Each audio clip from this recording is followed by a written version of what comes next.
The day I met the monster.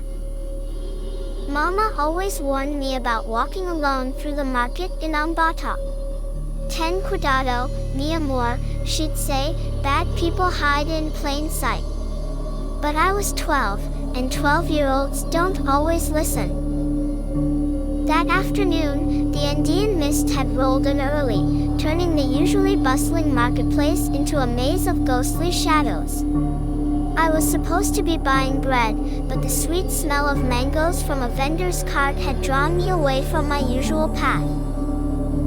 That's when I saw him. He looked kind enough at first, an older man with gentle eyes and a warm smile. He was organizing fruits at a small stand, and when he caught me looking at the mangoes, he held one out to me. Para ti, pequeña, he said softly. Would you like to see more? I have sweeter ones in my cart around the corner. Something in his eyes changed as he spoke, like a cloud passing over the sun. I remembered what my friend Elena's mother had said last week, crying in our kitchen. Elena had disappeared walking home from this very market. They still hadn't found her. My heart started pounding. The stories Mama had whispered about the monster of the Andes came flooding back. The man who took little girls, who had killed hundreds, who they'd let out of prison and who could be anywhere now. They said he looked normal.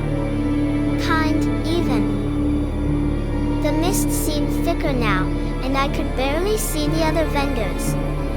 His hand was still extended with the mango, but his smile had turned into something else, something hungry.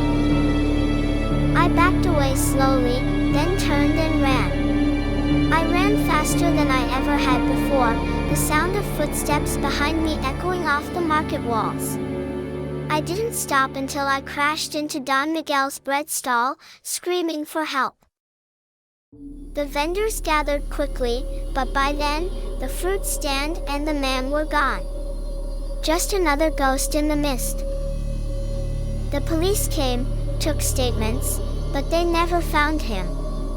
Some said I was lucky, that I'd met the monster of the Andes and lived to tell about it. But even now, years later, I still see those eyes in my nightmares, and I can't eat mangoes anymore. Sometimes, when the mist rolls down from the mountains, I wonder how many other children weren't as lucky as I was. How many followed him around that corner, never to be seen again?